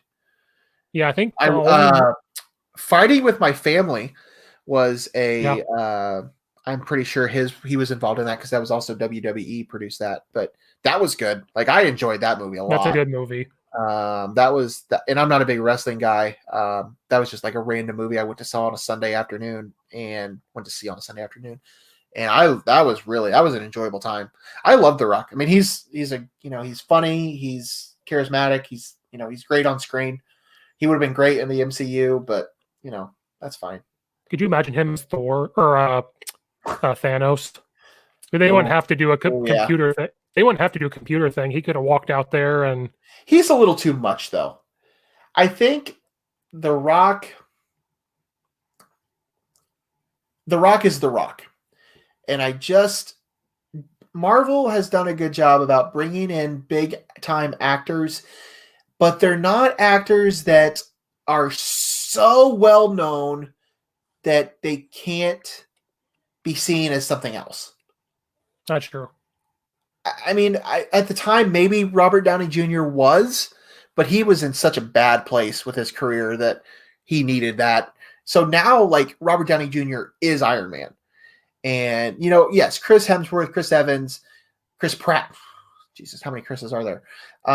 Yes, they do bring big names, but like The Rock is on a different level. Like The Rock is The Rock, and he's always going to be The Rock. It's hard to watch Dwayne Johnson in a movie on screen and not see Dwayne Johnson. Right. Well, you're talking about his production. If you watch all the movies he's been in recently, you're going to see that Bucks production in there. It pops up. Yeah. So like, that is Hobbs and Shaw. They made that. I'm sure they were doing the Jumanjis and all that stuff too. So I mean, they've done good things. No, yeah, absolutely. It was just funny how I'll come in if you let me do things, and Marvel's like, no, we got this. No, Marvel is the only studio that produces Marvel movies. Like they don't need financial help from anybody else. They obviously bring in directors to have their own, spin on it to do it themselves. But they're not bringing in other production companies. They don't need to. They don't want to. They're fine with doing it themselves, and they don't. Did you see where, I don't know if this is true, I need to look it up again. I saw a snippet of Disney talked about buying AMC. The theater? No, like the TV channel where Walking Dead and them are on. Talked about owning that because of AMC Plus with that stream thing they've got. I think they want to buy it to take over. Probably. And they're going to own my Walking Dead. They're going to own it. Is that show still on? It is. Now, that's what I was going to ask you. I'm wrapping this up. I know. Walking Dead is one of the most underrated shows. Now, I also know it's been on for 10 years. It's been on for a long time. Yeah. Well, they just finished. I watched it early, but I haven't seen it for several seasons. It just finished up its 10th season, but due to the pandemic hit, they had the season finale filmed, but they hadn't had it put together yet. It was filmed. They hadn't had any sound to it or nothing. So we didn't get it for months. And then we finally got it. Well, because of the pandemic, things changed. Just like Marvel, things changed the Walking Dead universe. Well, let me phrase this. So you have The Walking Dead. You had a spinoff, Fear the Walking Dead. And then now you have another spinoff, The World Beyond. Now they all are starting to tie together. Right. Because you had some characters from The Walking Dead now go to Fear. The World Beyond is only going to be 2 seasons because they're supposed to be movies. They're making this movie that's supposed to tie everything together. And then off this season 10, there's supposed to be another spinoff. So they're trying to grow this. But because of the pandemic, each Walking Dead season is 16 episodes. Because of the pandemic, they are giving us an extra 6 episodes on to season 10. We're going to get those in February. They were able to go to Georgia and start filming. Then there's supposed to be season 11, and that's it. They're going to be done with The Walking Dead after that. But it's supposed to be like 20-some episodes. The pandemic kind of ramped everything up. Yeah. Because of how long this is taking. Now, going back to my point, because the one coach I have, he's a big TV guy, Marvel, whatever. And I said something about The Walking Dead. And he goes, I watched it up to like season 3 or 4, and I was just kind of done. And I said, season 4 and 5 are the best ones. Season 3, 4, and 5 are the best. And then what hurt The Walking Dead was season 7 and 8. Those were the 2 worst. Yeah, I've heard that. Jeffrey Dean Morgan shows up, and they're blaming Jeffrey Dean Morgan. I'm like, it wasn't him. It's the storyline. Yeah. Season 7 and season 8 in our world is 2 years. In the Walking Dead world, it was a month, if that. Like a timeline, maybe. And it was so... The main actor, Andrew Lincoln, that's kind of why he wanted to leave.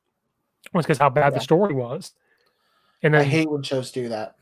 And then they promoted the guy to be like the main guy. So they brought in new writers and stuff. And this new person that took over, season 9 just brought it back to what it was. Season 10 brought it back to what it was. Now it's good again. But Fear is tying into it. This World Beyond is tying into it. Jeffrey Dean Morgan. I love Jeffrey Dean Morgan. He plays Negan. Oh, he's such a great actor for that. And it's funny. My nerd is coming out. You see the movie Rampage with him and Yeah. The Rock. He was filming The Walking Dead and filming that at the same time. So when you watch the interviews with him and The Rock, Jeffrey D. Morgan has that long beard when they're interviewing him afterwards, you know. He had to grow that for The Walking Dead. He was growing that for that. And we didn't know if he was supposed to be alive or not, so I kind of gave it away of like if he was there. Right. He said he was filming Negan. Now, Neganisms, he leans a lot when he talks on The Walking Dead. He has his bat and he's like leaning. He said when he watched Rampage, you could see him doing that on Rampage when he talks. He has that smirk and he's talking from the side of his smirk. He's leaning because he was like, oh, that's Negan. And then when he was going back and forth. He was going to Chicago, then he'd go back to Georgia, and then he's going back to Chicago, go back to Georgia. So it's funny. He's like, if you ever watch that movie again, watch it. He leans when he talks. Next time it's on TV, he's like leaning, and he smiles, and he's talking from the side because Negan does that on the show. Yeah. And he does that little like twitchy smile too. And he's like, oh, he told The Rock, he's like, oh, I'm acting like Negan, the way he talks. It's funny. That's good. Yeah, I watched that a little bit early on. I never really got into it, but AMC, I mean, they obviously they need that show. Like that's after Breaking Bad went off the air, like Walking Dead is their show. So I mean, they'll keep that going as long as they can. Franchises will do that. I mean, it's just Walking Dead is one of the best. You know, it's one of the top TV franchises of the last decade. You know, whatever people think about it, how good it is, it's it's popular and people like it, and you can build a whole world around it. So they'll keep it going as long as they can.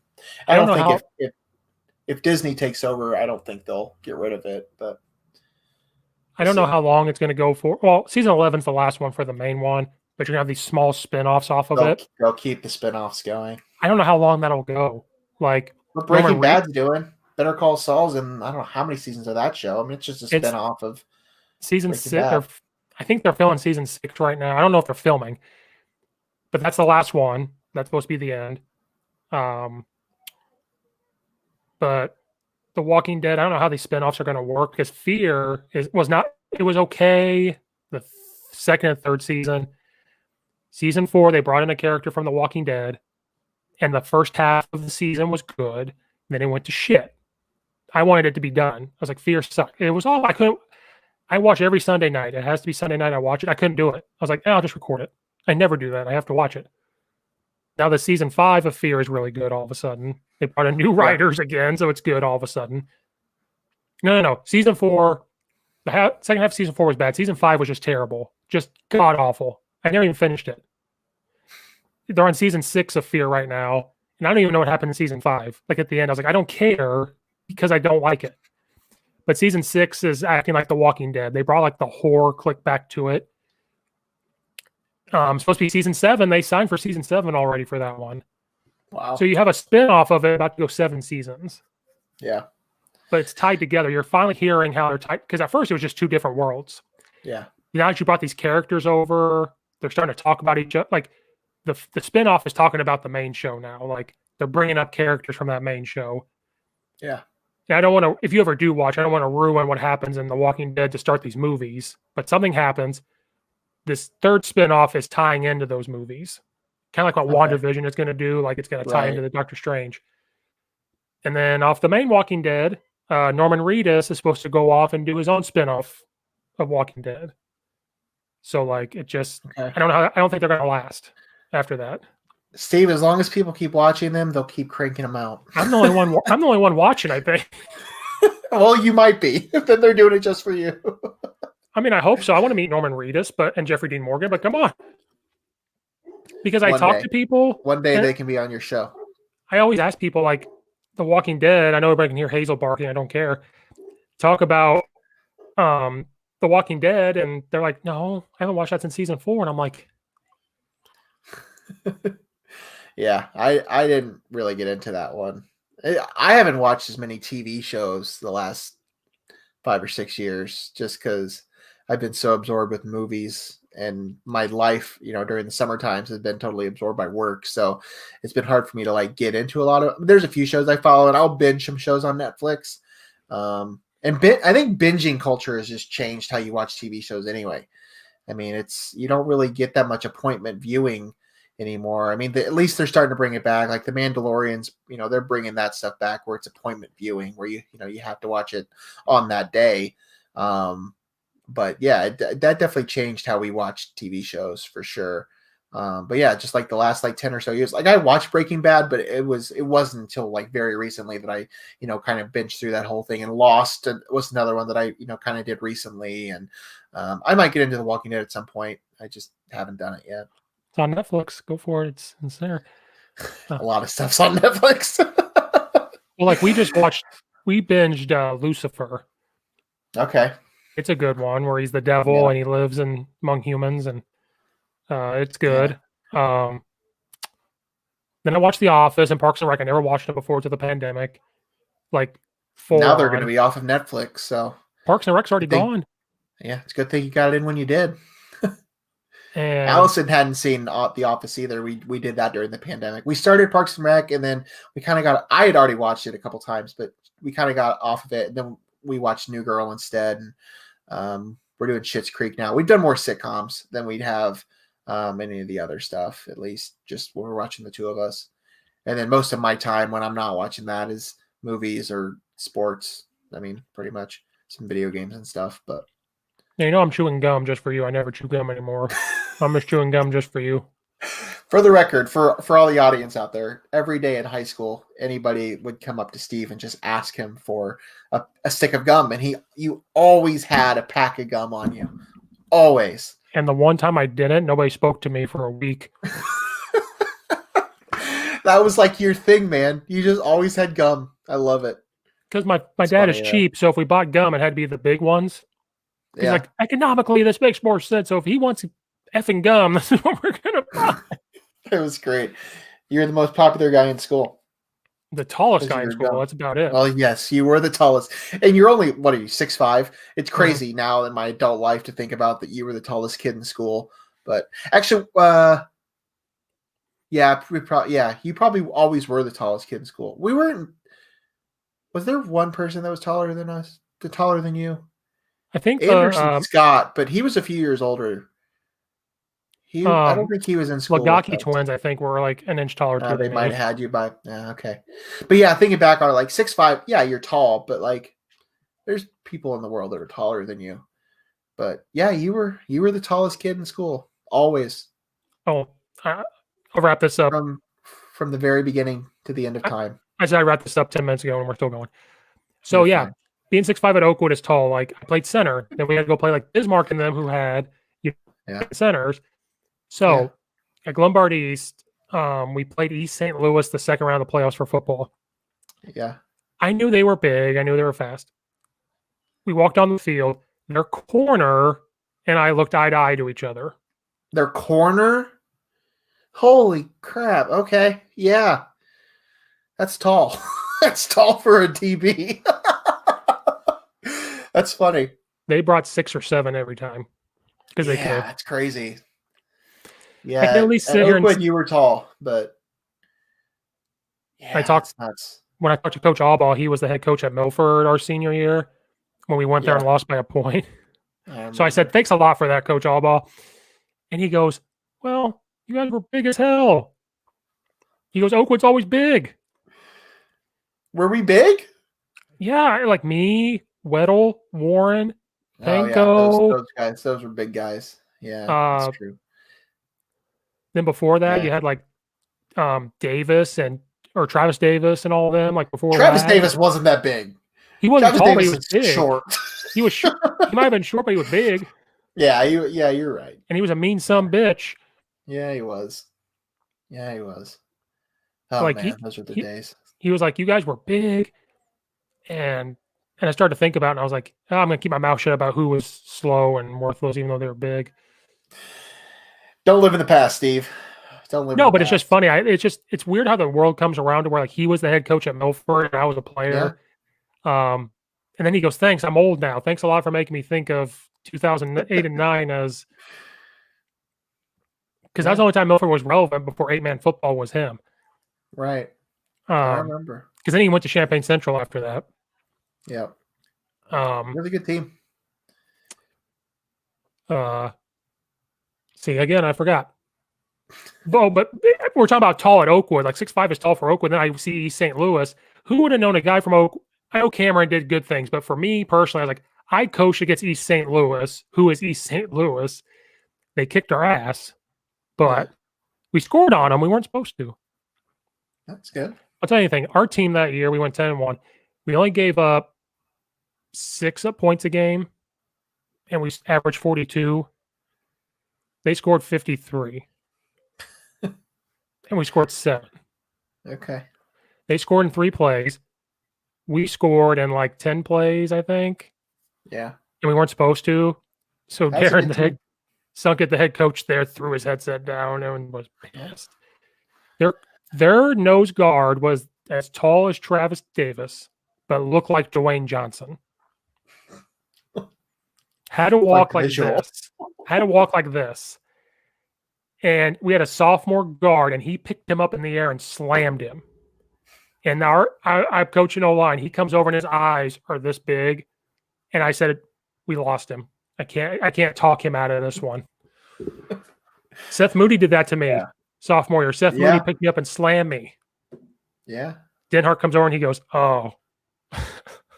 I remember, and don't take this the wrong way, because this is kind of funny when I think about it.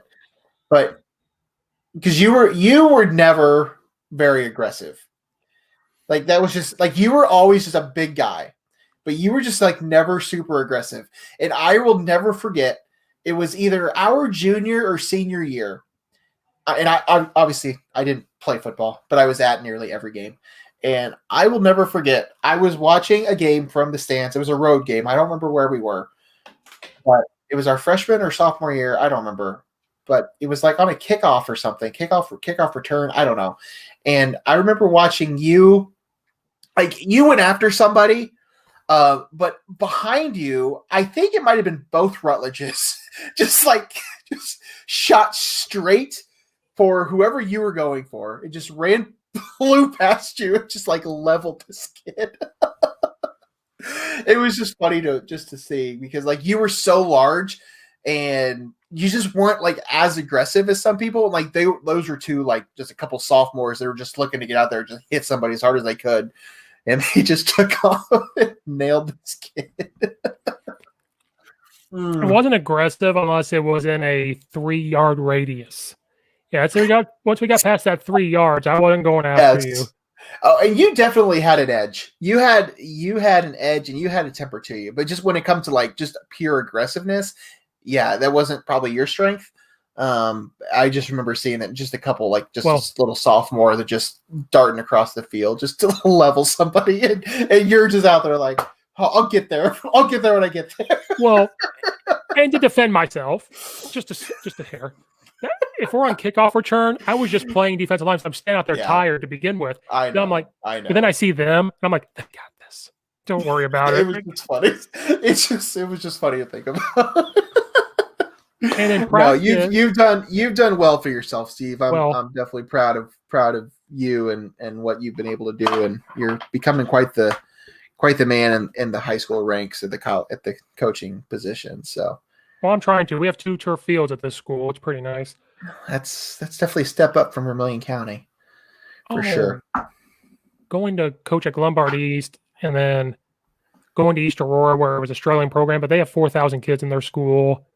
It's a low-income school, but like to see that, and then I'm at Addison. Addison, I compare to Champaign Central, like 1,800 kids, all diverse. It walks of life. It's surrounded by trees, so I feel like I'm at home. You know, like at Oakwood, it's surrounded by trees. And then it's right near O'Hare. So I need to take a picture of this. If we have a season and I have practice, I'm going to take a picture. Okay. The airplanes fly like right over us. It's quite the scene. Yeah. Because we're only like 15 minutes from O'Hare over there. So it's like, because I live in Naperville, which is farther west. So I got to go to. The reason why I went to Addison is because they're paying me more. I've never been paid so much to coach football until I went there. Let's just put it this way. If I coach 3 sports out in that direction, I'll make over about 20 grand just coaching sports. Wow. Working on it. But it took me a long time to get there. They had to call Charleston and say, well, how long was he a paid coach? And then they take that in consideration. So like they're bringing me on year like 7 of pay. Oh, but Andy Rutledge, speaking of that, my senior year, our senior year, they were sophomores. Andy is really fast. Yeah. So our offensive line coach, Coach Sandifer, would always put him at defensive end against me. Yeah. And every beginning of practice, Andy would beat me because why? He's fast. He's fast. And then they break a foot off in my ass about not getting to him. So I'd get really mad. And I would look at somebody and be like, can you just bump him really quick? So they bump, and then I pick up Andy and slam him. And I'm like, would you quit making me look fucking bad? Because I can't take it. Because I could kind of keep up with him, but I couldn't do it the whole time because he's so fast. He's been a thorn in your side your entire life. Yeah, but a good thorn. Like it's that one that doesn't get infected. Until then. And then we had to double team him, and I put him on the ground again. He goes, I'm done. Not saying Andy was weak by any means. Andy wasn't weak by any means. No. But that was the year I was 300 pounds. I put on weight. I was 300 pounds. You're a big boy. And he was like, I'm done. I won't do it again. That's good. That's a good story. Good stuff, man. He still talked about it once in a while. He'd be like, you remember when you kicked my ass? That's funny. And he has to remind me of that. And I'm like, oh, yeah. You made me look bad. Like, I'm 300 pounds and you're 145, 150 pounds running. Sopping wet. All right. Well, we can wrap it up. We went very long. It was some rabbit holes. We can do it again sometime. Well, guys, first of all, we're going to thank Logan for showing up. This is the first episode that's not coaching. Well, you have your Illini show. Well, is that really coaching? Does Illinois really coach football? Well, no, I'm saying like that's not a coaching show. Well, that's true. But like this one is what the reason why I call it the Coach Steve show is to open the door up for other things. Right. Hey, I'm not going to be a guest that's going to tell you how. I'm not going to talk about the X's and O's, but if you just want to talk sports in general or talk movies, whatever, I'm your guy, man. I'm your guy. I had a question for you and I can't remember. I guess you'll have to save it for the next show. I'll save it for the next one. So, Logan, thank you. Guys out there listening, thank you. We'll see you next time. Goodbye. Thanks, Steve.